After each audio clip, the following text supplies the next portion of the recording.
ഡൽഹിയിൽ ആം ആദ്മി പാർട്ടി വലിയ ഒരു അപജയത്തെ നേരിടുകയാണെന്ന് പറയേണ്ടി വരും. കാരണം കഴിഞ്ഞ ദിവസം 7 MLA-മാരാണ് നിലവിലുള്ള അവരുടെ സ്ട്രെങ്ത്തിൽ നിന്നും 7 MLA-മാർ രാജിവെച്ചിരിക്കുന്നു. എന്നുവെച്ചാൽ മൂന്നാമത്തെ ഒരു സ്ഥാനാർത്ഥി പട്ടിക ഇനിയിപ്പോൾ തെരഞ്ഞെടുപ്പിലേക്ക് ദിവസങ്ങൾ മാത്രമേ ഉള്ളൂ. ഈ തെരഞ്ഞെടുപ്പിൻ്റെ 3ാം ഘട്ട സ്ഥാനാർത്ഥി പട്ടിക പുറത്തിറക്കിയപ്പോൾ അതിൽ പേരില്ലാത്തതിനെ തുടർന്നാണ് നിലവിൽ MLA-മാരായ 7 പേർ രാജിവെച്ചിരിക്കുന്നത്. ഈ ആം ആദ്മി പാർട്ടിയെക്കുറിച്ച് നേരത്തെ തന്നെയുള്ളൊരു വിലയിരുത്തൽ വന്നിരുന്നത് അതൊരു വൺ ടൈം വണ്ടറാണ്, അത് എത്ര കണ്ട് നിലനിൽക്കുന്ന ഒരു സംവിധാനമാണ്, കാരണം അതിനൊരു ബേസും അടിത്തറയും ഇല്ല എന്നൊക്കെയുള്ള വിമർശനങ്ങൾ നേരത്തെ വന്നതാണ്. ആ വിമർശനം ഊട്ടി ഉറപ്പിക്കുന്നതാണോ ഇപ്പോൾ അവർ നേരിടുന്ന പ്രതിസന്ധി എന്നാണ് നമ്മൾ രണ്ടാമതായി സംസാരിക്കുന്നത്. സാർ, ഈ ആം ആദ്മി പാർട്ടി ഇപ്പോൾ നേരിടുന്ന പ്രതിസന്ധി എങ്ങനെ കാണുന്നു? ഇതിനൊക്കെ അതിജീവിച്ച് ഒരിക്കൽ കൂടി ഡൽഹി ഭരിക്കാനുള്ള ഒരു കെൽപ്പുണ്ടോ ആ പാർട്ടിക്ക്? പ്രതിസന്ധി എന്നൊക്കെ നമ്മൾ പറയും, പക്ഷേ അങ്ങനെ പൂർണ്ണമായൊരു പ്രതിസന്ധി എന്ന് ഞാൻ കരുതുന്നില്ല സേഫ്. കാരണം ആം ആദ്മി പാർട്ടി ഇപ്പോഴും ശക്തമായൊരു സാന്നിധ്യമാണ് ഡൽഹിയിൽ, അല്ലെന്ന് നമുക്ക് പറയാൻ കഴിയില്ല. ഇപ്പോൾ കെജ്രിവാൾ മത്സരിക്കുന്ന ന്യൂഡൽഹി മണ്ഡലം, അവിടെ നിന്നുള്ള ചില റിപ്പോർട്ടുകൾ സൂചിപ്പിക്കുന്നത് കെജ്രിവാളിൻ്റെ പ്രതിച്ഛായക്ക് മങ്ങലേറ്റിട്ടുണ്ട്, സംശയമില്ല. മൊത്തത്തിൽ ആം ആദ്മി പാർട്ടിക്ക് ഒരുപാട് വെല്ലുവിളികൾ നേരിടേണ്ടി വരുന്നുണ്ട്. ത്രികോണ മത്സരമാണ്. അപ്പോൾ അതെല്ലാം കൂടി ഇത്തവണത്തെ ഡൽഹി ഇലക്ഷനെ നമ്മൾ നേരത്തെ കാണുന്നതിനേക്കാളൊക്കെ വ്യത്യസ്തമായൊരു നിലയിലേക്ക് എത്തിച്ചിട്ടുണ്ട്. പക്ഷേ കെജ്രിവാൾ ന്യൂഡൽഹിയിൽ ജയിക്കുമെന്ന് തന്നെയാണ് കരുതേണ്ടത്. ഇപ്പോൾ 2 മുഖ്യമന്ത്രിമാരുടെ മക്കളാണ് എതിരായിട്ട് മുന്നിലുള്ളത്. സന്ദീപ് ദീക്ഷിത്തുണ്ട്, ഷീല ദീക്ഷിത്തിൻ്റെ മകൾ, പിന്നെ സാഹിബ് സിംഗ് വർമ്മയുടെ പർവേഷ് ശർമ്മയുണ്ട്. അപ്പോൾ 2 വളരെ എന്താ പറയുക, ഒരു സ്റ്റാർ സ്റ്റഡഡ് ആയിട്ടുള്ള മത്സരമാണ് ന്യൂഡൽഹിയിൽ നടക്കുന്നത്. അതൊക്കെ അത് കെജ്രിവാൾ തന്നെ ജയിക്കുമെന്ന സൂചനയാണുള്ളത്. ഞാൻ പറഞ്ഞത് അത് വെച്ചിട്ട് ഇപ്പോൾ AAP മൊത്തത്തിൽ ഭരണത്തിലേക്ക് തിരിച്ചു വരുമോ എന്ന് ചോദിച്ചു കഴിഞ്ഞാൽ ഇന്നത്തെ കൂടി അവസ്ഥ വെച്ച് നോക്കി കഴിഞ്ഞാൽ നമുക്ക് ഒരിക്കലും പറയാൻ കഴിയാത്ത സാഹചര്യവുമുണ്ട്. കാരണം മിഡിൽ ക്ലാസ്സിനെ അത്യധികം പിന്നെ സന്തോഷിപ്പിക്കുന്ന തരത്തിലുള്ള തീരുമാനങ്ങൾ ബജറ്റിൽ വരികയും ചെയ്തിരിക്കുന്നു. അപ്പോൾ പക്ഷേ അതിന് തൊട്ട് മുമ്പ് വരെ, ഇപ്പോൾ ഇന്നിപ്പോൾ ബജറ്റ് ആണെങ്കിൽ നമ്മൾ കാണേണ്ടത് ഇന്നലെ വരെ എന്തായിരുന്നു പിന്നെ അവിടുത്തെ അവസ്ഥ എന്ന് ചോദിച്ചു കഴിഞ്ഞാൽ, ഇപ്പോൾ യമുനയിലെ വെള്ളം ഡൽഹിയിലേക്ക് എത്തുമ്പോൾ വിഷം കലർത്തുന്നു എന്ന വളരെ ഗുരുതരമായ ആരോപണം പിന്നെ കെജ്രിവാൾ ഉയർത്തുന്നു. അതിന് തെളിവ് ഹാജരാക്കാൻ ഇലക്ഷൻ കമ്മീഷൻ ആവശ്യപ്പെടുന്നു. അങ്ങനെ ഇലക്ഷൻ കമ്മീഷൻ്റെ ആ ആവശ്യത്തോട് തന്നെ വളരെ രൂക്ഷമായി കെജ്രിവാൾ പ്രതികരിക്കുന്നു. ഇലക്ഷൻ കമ്മീഷൻ്റെ പിന്നെ അതിൻ്റെ മുഖ്യ തെരഞ്ഞെടുപ്പ് കമ്മീഷണറായ രാജീവ് കുമാറിന് ഇപ്പോൾ ഫെബ്രുവരി 18-ന് വിരമിക്കാൻ പോവുകയാണ്. അപ്പോൾ വിരമിച്ചതിന് ശേഷം നല്ല ജോലി കിട്ടാൻ വേണ്ടിയിട്ടാണ് ഇങ്ങനെ ഈ രീതിയിൽ സംസാരിക്കുന്നത് എന്ന് തുടങ്ങി വളരെ ഓപ്പൺ ഫൈറ്റാണ് കെജ്രിവാൾ നടത്തിക്കൊണ്ടിരിക്കുന്നത്. അപ്പോൾ അതുകൂടാതെ പിന്നെ ഇന്നലെ ഇപ്പോൾ അതിനുള്ള വിശദീകരണവും കൊടുത്തു. ആ വിശദീകരണം പരിശോധിക്കട്ടെ എന്ന് ഇലക്ഷൻ കമ്മീഷൻ പറഞ്ഞിട്ടുണ്ട്. എന്താണ് ഇതിനുള്ള തെളിവ് എന്ന നിലയിൽ പറഞ്ഞിട്ടുണ്ട്. പക്ഷേ വാസ്തവം എന്താണെന്ന് വെച്ച് കഴിഞ്ഞാൽ യമുനയിൽ നിന്നുള്ള പിന്നെ വെള്ളം ഭയങ്കരമായി മലിനമാണ്. അതിനകത്ത് പലതരത്തിലുള്ള പ്രശ്നങ്ങൾ നിലനിൽക്കുന്നുണ്ട്. ഇപ്പോൾ ഇന്നലെ ഡൽഹി ഹൈക്കോടതി അവിടുത്തെ ജല ബോർഡിനെ ശാസിച്ചുകൊണ്ടുള്ള കമൻസ് ഇന്നലെ ഉണ്ടായിട്ടുണ്ട്. ഇതൊക്കെ സത്യമാണ്. പക്ഷേ ഈ പറയുന്ന രീതിയിൽ അവിടുന്ന് പിന്നെ സൈനി അല്ലേ, ഹരിയാന മുഖ്യമന്ത്രി, പുള്ളിയുടെ നിർദ്ദേശപ്രകാരം അതിനകത്ത് വിഷം കലർത്തി ഇങ്ങോട്ട് കടത്തി വിടുകയാണ് എന്ന നിലയിലൊക്കെയാണ് അദ്ദേഹം പറഞ്ഞിരിക്കുന്നത്. അത് എത്ര കണ്ട് തെളിയിക്കാൻ കഴിയുമെന്ന് പറയാൻ പറ്റില്ല. ഒരുപക്ഷെ ഈ തെരഞ്ഞെടുപ്പിന് മുമ്പുള്ള ഒരു സമയത്ത് അതിനകത്തൊരു തീരുമാനവും ഉണ്ടാകണമെന്നില്ല. അതുകൊണ്ട് തെരഞ്ഞെടുപ്പിനെ അത് ബാധിക്കുമോ ഇല്ലയോ എന്നറിയില്ല. പക്ഷേ പ്രധാന പോരാട്ടം എന്ന് പറയുന്നത് ഇവരുടെ ഈ ഫ്രീ ബീസാണ് യഥാർത്ഥത്തിൽ. എന്ന് വെച്ചാൽ എത്ര കണ്ട് സൗജന്യം ഓഫർ ചെയ്തുകൊണ്ട് അതെല്ലാ കാലത്തും ക്ഷേമ നടപടികളാണ് പിന്നെ ആം ആദ്മി പാർട്ടിയുടെ ഒരു പോളിസി എന്ന് പറയുന്നത്. ക്ഷേമ നടപടികൾ കൊണ്ട് ജനങ്ങളെ സന്തോഷിപ്പിക്കുക, അവരെ കയ്യിലെടുക്കുക എന്നുള്ളതാണ്. അത് 2013 മുതൽ ഇങ്ങോട്ട് നോക്കിക്കഴിഞ്ഞാൽ നിരന്തരം അവരുടെ ശൈലി അത് തന്നെയായിരുന്നു. ഇത്തവണയും അത് തുടരുന്നുണ്ട്. സൗജന്യ വൈദ്യുതി, സൗജന്യ ജലം. അതുകൂടാതെ ഇപ്പോൾ ഇന്നലെ വാർത്താ സമ്മേളനത്തിൽ കെജ്രിവാൾ പറയുകയാണ്, നിങ്ങൾ മറ്റേ ചൂലിന് അതാണല്ലോ അവരുടെ ചിഹ്നം, നിങ്ങൾ പ്രസ് ചെയ്യുന്നതോടുകൂടി നിങ്ങൾ ഒരു കുടുംബത്തിന് 35,000 രൂപ 35,000 പെർ മന്ത് നിങ്ങൾ ലാഭിക്കുകയാണ്. നിങ്ങളത് കുത്തിയില്ലെങ്കിൽ നിങ്ങൾക്ക് ആ ലാഭം ഉണ്ടാവില്ല. എന്ന് വെച്ചാൽ ബിറ്റ്വീൻ പിന്നെ ചൂലിന് കുത്തുന്നെങ്കിൽ നിങ്ങൾക്ക് 35,000 രൂപ ലാഭം, കുത്തിയില്ലെങ്കിൽ നിങ്ങൾക്ക് 35,000 രൂപ ലാഭമില്ല. വളരെ പച്ചയ്ക്ക് ഇത് പറയുകയാണ്. എന്ന് വെച്ച് കഴിഞ്ഞാൽ ഒരു തെരഞ്ഞെടുപ്പിൽ നമ്മൾക്ക് ഇവിടെ ഇരുന്ന് ആലോചിക്കുമ്പോഴൊക്കെ ഭയങ്കരമായ തമാശയും ഒക്കെ നമുക്ക് തോന്നുന്ന കാര്യങ്ങളാണ് വളരെ സീരിയസ് ആയി അവിടെ ചെയ്തുകൊണ്ടിരിക്കുന്നത്. അപ്പോൾ അത് ഒരു വശത്ത് പിന്നെ കെജ്രിവാൾ ആവുന്ന തരത്തിലെല്ലാം ഈ പറഞ്ഞ സൗജന്യ വാഗ്ദാനങ്ങളും അതുപോലെ തന്നെ പിന്നെ BJPക്കെതിരായിട്ടുള്ള കടുത്ത ആക്രമണങ്ങളും ഒക്കെ നടത്തുന്നുണ്ട്. പക്ഷേ തെരഞ്ഞെടുപ്പ് ഫലം നമുക്ക് പറയാൻ പറ്റില്ല. കാരണം ഈ പറഞ്ഞ പോലെ തന്നെ ബജറ്റ് കാര്യമായ സ്വാധീനം ഉണ്ടാക്കിയേക്കാം. അതോടൊപ്പം തന്നെ ഒരുപക്ഷെ ഈ കഴിഞ്ഞ കാലയളവിൽ ഇപ്പോൾ പിന്നെ ന്യൂഡൽഹിയിൽ മണ്ഡലത്തിലെ ചില വോട്ടർമാരൊക്കെ പറയുന്നത് എല്ലാ കാലത്തും ഇവർ തന്നെ പറഞ്ഞുകൊണ്ടിരിക്കുന്നു, പലതും നടന്നിട്ടില്ല, ചിലതൊക്കെ നടന്നു. അപ്പോൾ ഇതിങ്ങനെ പറഞ്ഞുകൊണ്ടിരിക്കുന്നതിനകത്ത് ഒരു ബോറടിയും കൂടി ആളുകൾക്ക് ഉണ്ടെന്ന് തോന്നുന്നു. അതുണ്ടാകാം. അപ്പോൾ അതുകൊണ്ട് തിരഞ്ഞെടുപ്പ് റിസൾട്ട് എന്താവുമെന്ന് നമുക്ക് പറയാൻ കഴിയില്ല. പക്ഷേ ആം ആദ്മി പാർട്ടിയെ തള്ളിക്കളയാൻ കഴിയുന്ന ഒരവസ്ഥ ഡൽഹിയിൽ ഇപ്പോഴും വന്നിട്ടില്ല എന്നാണ് അതിൻ്റെ ഒരു പ്രധാന കാരണം. ഞാൻ എപ്പോഴും ശ്രദ്ധിക്കാറുണ്ട്, ദാവൂദ് പറയുന്ന ഒരു പോയിന്റ് എപ്പോഴും ഉണ്ടാവാറുണ്ട്. അതായത് between BJP and Aam Aadmi Party there is no choice at all എന്നൊക്കെ. അതുകൊണ്ട് ഒരു സാധാരണക്കാരന് രണ്ടുപേരും ഒരു ഹിന്ദു പക്ഷത്ത് നിൽക്കുന്ന അല്ലെങ്കിൽ ആ നിലയിലുള്ള പിന്നെ സമീപനങ്ങൾ സ്വീകരിക്കുന്ന, ഭൂരിപക്ഷത്തെ എപ്പോഴും പിന്നെ പ്രോത്സാഹിപ്പിക്കുന്ന ഒരു സമീപനമാണ് സ്വീകരിക്കുന്നത്. അല്ലെങ്കിൽ പിന്നെ മൈനോറിറ്റിക്ക് വേണ്ടി നിലകൊള്ളുക എന്ന് പറയുന്ന ഒരു സമീപനം ഉണ്ടായിട്ടില്ല. ഇപ്പോൾ 2020 നമുക്കറിയാം ആൻറ്റി CAA പ്രൊട്ടസ്റ്റ് ഉണ്ടായ സമയത്ത് യാതൊരു തരത്തിലുള്ള അവിടെ മുഴുവൻ ഇത്രയും വലിയ സമരവും കാര്യങ്ങളൊക്കെ നടന്നിട്ട് അങ്ങോട്ട് തിരിഞ്ഞു നോക്കിയിട്ടില്ല കെജ്രിവാൾ. അപ്പോൾ നമുക്കതറിയാം വളരെ വ്യക്തമായി തന്നെ അവരുടെ നിലപാട് എന്താണ്. ഇപ്പോൾ ഡൽഹിക്ക് ഒരുപക്ഷെ ഡൽഹിയെ സംബന്ധിച്ചിടത്തോളം തിരഞ്ഞെടുപ്പിൽ എപ്പോഴും കേന്ദ്രത്തിലേക്ക് BJPയെ തിരഞ്ഞെടുക്കുക, സംസ്ഥാനത്തിലേക്ക് ആം ആദ്മി പാർട്ടിയെ തിരഞ്ഞെടുക്കുക, ഈ ഒരു കാഴ്ചപ്പാടോടുകൂടി പിന്നെ വോട്ട് ചെയ്യുന്ന ഒരു വോട്ടർമാരുടെ ഒരു സമൂഹം അവിടെ ഉണ്ട് എന്നുള്ള രീതിയിലുള്ള നമ്മൾക്ക് ഈ കഴിഞ്ഞ തെരഞ്ഞെടുപ്പുകളിലൊക്കെ നമുക്ക് കണ്ടു. കാരണം 2013 തെരഞ്ഞെടുപ്പിനെ അപേക്ഷിച്ച് വലിയ തോതിൽ നേട്ടം 2015 ഉണ്ടാക്കി. 2020 ആകുമ്പോഴേക്കും അതിലും വലിയ നേട്ടം ഉണ്ടാക്കി, 61% മേലെ വോട്ട് നേടുന്നു എന്നൊക്കെ പറഞ്ഞു കഴിഞ്ഞാൽ അങ്ങനെ അതാണ് അതിൻ്റെ പ്രോസസ്. അത് മറിച്ച് പിന്നെ എന്താ പറയുക, വളരെ സെക്യുലർ ആയിട്ടുള്ളൊരു നിലപാടെടുത്തുകൊണ്ടാണ് ഈ പറയുന്ന ഈ സമീപിച്ചിരുന്നതെങ്കിൽ, അല്ലെങ്കിൽ അവരുടെ തന്നെ സമീപനങ്ങളിൽ അങ്ങനെയാണ് മൈനോറിറ്റിയൊക്കെ പ്രൊട്ടക്ട് ചെയ്യുന്ന തരത്തിലുള്ളൊരു സമീപനമാണ് ഇത് പോയിരുന്നെങ്കിൽ ഒരു കാരണവശാലും സംസ്ഥാനത്ത് അങ്ങനെ ഇത്ര വലിയ നേട്ടം ഉണ്ടാക്കാൻ കഴിയുമോ എന്നുള്ള കാര്യത്തിൽ നമുക്ക് സംശയമുണ്ട്. അപ്പോൾ ഇതൊക്കെ നിൽക്കുന്നത് കൊണ്ടാണ് ഞാൻ പറയുന്നത് ആം ആദ്മി പാർട്ടിയുടെ അതിജീവനം എന്ന് പറയുന്നത് ഒരു പോസിറ്റീവായിട്ടുള്ള കാര്യമായി പറയാൻ നമുക്ക് കഴിയുന്നില്ല. ഒരുപക്ഷെ അത് ആ അതിജീവനം ഉണ്ടായേക്കും ഇപ്പോഴും. പക്ഷെ അതൊരു പോസിറ്റീവായിട്ട് രാജ്യത്ത് തന്നെ വലിയ, ഇപ്പോൾ അവർ ഭാഗം ഇന്ത്യ മുന്നണിയുടെ ഭാഗമൊക്കെയാണ്, പക്ഷെ അത് രാജ്യത്തിനാകെ ഒരു മതനിരപേക്ഷത സംരക്ഷിക്കുന്നതിന് സഹായിക്കുന്ന ഒരു കാര്യമായിരിക്കുമെന്ന് എനിക്ക് തോന്നുന്നില്ല. പക്ഷേ ഇതെല്ലാം നിൽക്കുമ്പോൾ തന്നെ നമ്മൾ കെജ്രിവാളിനെയും ആം ആദ്മി പാർട്ടി നേതാക്കളെയും കാണേണ്ടത് സംഘപരിവാറിൻ്റെ നേതൃത്വത്തിലുള്ള ഈ സർക്കാർ തുടർച്ചയായി വേട്ടയാടിയ മുഖ്യമന്ത്രിമാരുടെ കൂട്ടത്തിൽപ്പെട്ട ആളാണ് എന്നുകൂടിയാണ്. അത് നമ്മൾ കാണും. ഇപ്പോൾ അയാളെ അറസ്റ്റ് ചെയ്തത്, കെജ്രിവാളിനെ അറസ്റ്റ് ചെയ്ത സന്ദർഭത്തെക്കുറിച്ച് അദ്ദേഹത്തിന് ബെയിൽ നൽകിക്കൊണ്ട്, ജാമ്യം നൽകിക്കൊണ്ട് സുപ്രീം കോടതിയുടെ കമൻസ് ഉണ്ടായിരുന്നു. വളരെ പിന്നെ ശക്തമായ കമൻറ്റുകളായിരുന്നു CBIക്കെതിരെ അന്ന് വന്നിരുന്നത്. കാരണം ആ നിലയിലാണ് എത്രയോ കാലത്തോളം അദ്ദേഹം നോട്ടീസുകൾക്ക് മറുപടി നൽകാതിരുന്നു. അവസാനം പിന്നെ മറ്റൊരു കേസിൽ അറസ്റ്റിലായി, അതിന് ജാമ്യം കിട്ടും എന്ന് കണ്ടപ്പോൾ ഇത് വിട്ടിട്ട്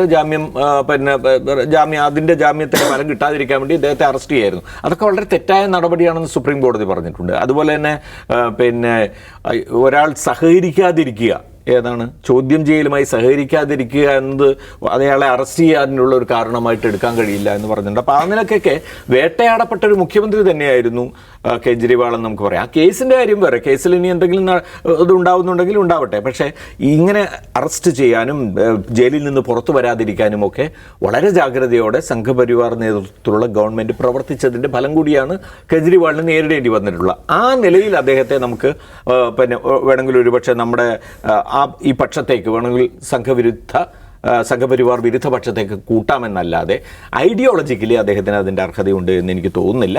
പക്ഷേ തിരഞ്ഞെടുപ്പിൽ എന്ത് റിസൾട്ട് ഉണ്ടാവും എന്നുള്ളത് നമുക്കറിയില്ല. ആം ആദ്മി പാർട്ടി അവസാനിച്ചു എന്ന് പറയാനുള്ള ഒരു സാഹചര്യത്തിലേക്ക് പോവില്ല എന്ന് ഉറപ്പാണ്. അതാവ് സാഹിബ്, ഈ ലോക്സഭാ തെരഞ്ഞെടുപ്പ് റിസൾട്ട് മുൻനിർത്തിയാണ് ആപ്പിൻ്റെ കാര്യത്തിലൊരു ആശങ്ക പങ്കുവെക്കുന്നത്. അപ്പോൾ ഈ BJP പല വഴി നോക്കുന്നുണ്ട് ആപ്പിനെ ദുർബലമാക്കാനും തലസ്ഥാനം ഡൽഹി പിടിക്കാനും. ഇപ്പോഴുള്ള ശ്രമങ്ങളെയൊക്കെ അതിജീവിക്കാൻ കഴിയുന്ന ഒരു കെൽപ്പും ആരോഗ്യവും ഇപ്പോൾ ആ പാർട്ടിക്ക് ഉണ്ടെന്ന് കരുതുന്നുണ്ടോ? ഇപ്പോൾ ഈ 8 MLA രാജിവെച്ച ഈ കോണ്ടെക്സ്റ്റ് വെച്ചിട്ട് ഇപ്പം ഇവർ ദുർബലമായി, AAP ദുർബലമായി എന്നും പറയാൻ പറ്റില്ല. ഒരു കാര്യം നമ്മൾ മനസ്സിലാക്കേണ്ടത്, കഴിഞ്ഞ ഇലക്ഷനിൽ 70 സീറ്റാണ് ഡൽഹി അസംബ്ലിയിലുള്ളത്. 70-ൽ 62 സീറ്റ് മേടിച്ച് അധികാരത്തിൽ വന്നവരാണ്. അതിന് മുമ്പത്തെ ഇലക്ഷനിൽ 70-ൽ 67 സീറ്റ്, എന്നുവെച്ചാൽ ഒരു ഓട്ടോറിക്ഷയ്ക്കുള്ള MLA അന്ന് BJPക്ക് ഉണ്ടായിരുന്നുള്ളൂ. ഈ അസംബ്ലിയിൽ ഒരു ഇന്നോവയ്ക്കുള്ള MLA അത്രയേ ഉള്ളൂ. അത് അസാധാരണമായുള്ള സംഗതിയാണ്. 70-ൽ 67 നേടുക, 70-ൽ 62 നേടുക എന്നൊക്കെ പറയുന്നത്. ഈ 62-ൽ 1-2 MLA, 1 MLA കോൺഗ്രസിലേക്ക് പോയി, 2 MLA BJPയിലേക്ക് പോയ പ്രശ്നമുണ്ട്. അപ്പോൾ അതിൽ ഇത്തവണ അസംബ്ലി ഇലക്ഷൻ മുന്നോടിയായിട്ട് പാർട്ടി AAP പാർട്ടി ചെയ്തൊരു പണി എന്താണെന്ന് വെച്ചിട്ടുണ്ടെങ്കിൽ അവരുടെ ഈ ഓരോ MLA കുറിച്ചും അവരുടെ പാർട്ടി പ്രവർത്തകരിലും അവരവരുടെ കോൺസ്റ്റിറ്റ്യുവൻസിയിലും ഒരു സർവേ നടത്തി. അവരുടെ പെർഫോമൻസിനെ കുറിച്ച് എന്താണ് ഫീഡ്ബാക്ക് എടുക്കുന്ന ഒരു സർവേ. ആ സർവേ പ്രകാരം അണ്ടർ പെർഫോമൻസ് ആയിട്ടുള്ള 20 MLA സിറ്റിംഗ് MLA സീറ്റ് കൊടുക്കേണ്ട ടിക്കറ്റ് കൊടുക്കേണ്ട എന്ന് തീരുമാനിച്ചു. അങ്ങനെ ടിക്കറ്റ് നിഷേധിക്കപ്പെട്ട 20 MLA-മാരിൽ 8 പേരാണ് ഇപ്പോൾ രാജിവെച്ചിരിക്കുന്നത്. അപ്പോൾ അവരുടെയൊക്കെ രാജിക്കത്ത് ഞാൻ ഏതാണ്ട് എല്ലാവരുടെയും രാജിക്കത്ത് നോക്കി. എല്ലാറ്റിലും ഓൾമോസ്റ്റ് സെയിം ആയിട്ടുള്ള സംഗതികളാണ്. വിശ്വാസം നഷ്ടപ്പെട്ടു, ആൻറ്റി കറപ്ഷൻ, അതേമാതിരി ട്രാൻസ്പെറൻറ്റ് പൊളിറ്റിക്സ്, ഇതൊക്കെ പറഞ്ഞു വന്നവരാണ്. അതൊന്നും ഉണ്ടായില്ല. എന്താണ് രാജീവ് കുമാർ എന്ന് പറഞ്ഞിട്ട് ഒരു MLA മാത്രം എഴുതിയിട്ടുണ്ട്, വാൽമീകി കമ്മ്യൂണിറ്റിയെ പറ്റിച്ച് കളഞ്ഞു.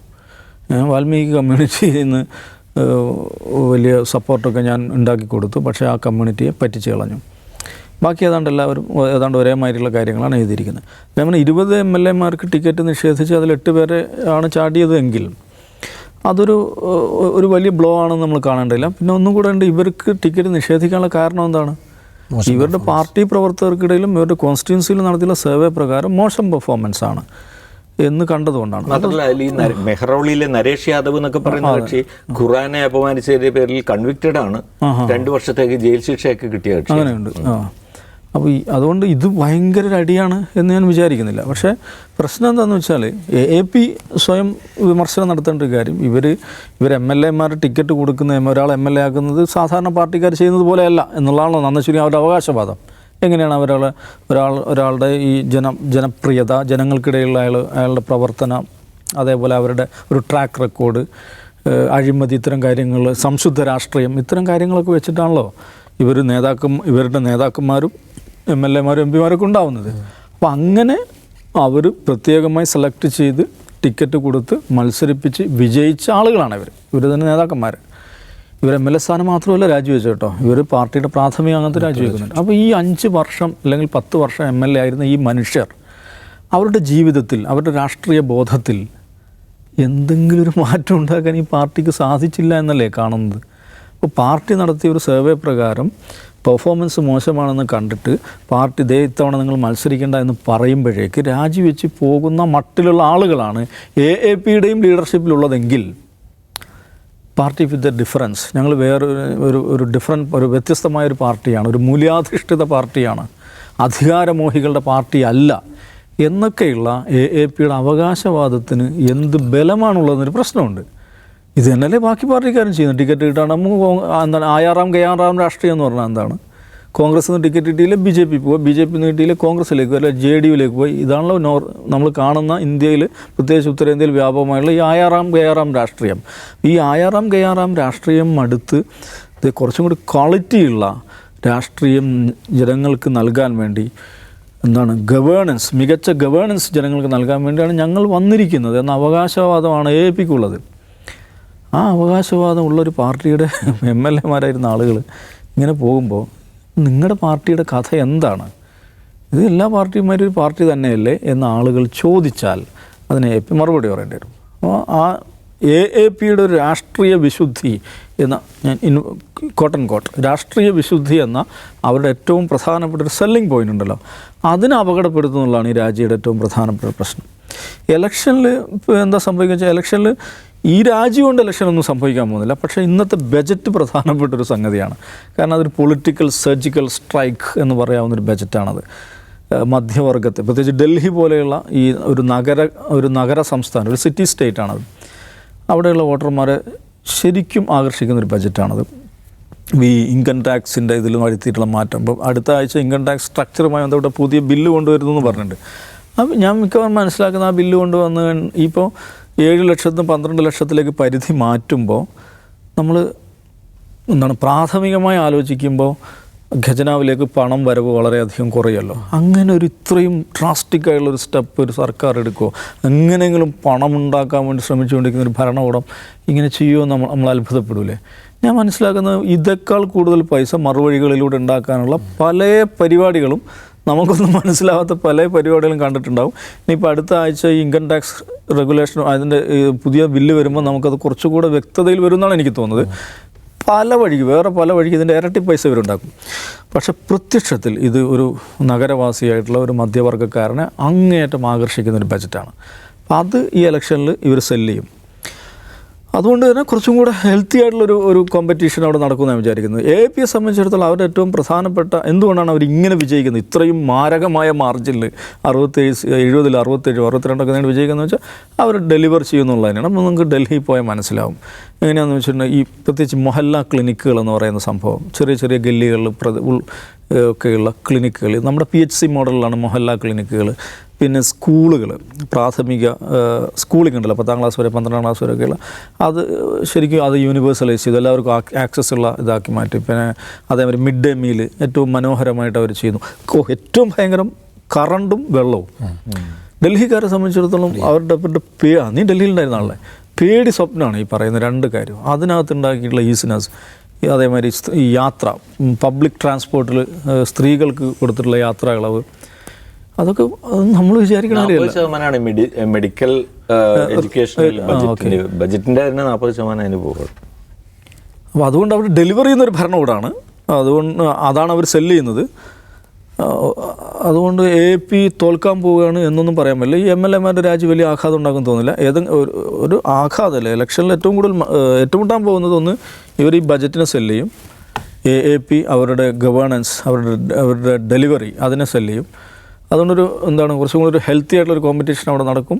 എൻഡ് ഓഫ് ദി ഡേ AAPക്ക് തന്നെയായിരിക്കും ഒരു അപ്പർ ഹാൻഡ് എന്നാണ് എനിക്ക് തോന്നുന്നത്. പക്ഷേ ഡൽഹിയുടെ ഒരു പ്രശ്നം നോക്കൂ, ഈ 62 സീറ്റ് നേടി അസംബ്ലിയിൽ വിജയിച്ച ഈ AAPക്ക് കഴിഞ്ഞ ലോക്സഭാ തെരഞ്ഞെടുപ്പിൽ ഒരൊറ്റ സീറ്റ് പോലും ഇല്ല. 7 BJP തന്നെയാണ് നേടിയത്. അതുകൊണ്ട് AAP അതും കാണുന്നുണ്ട്.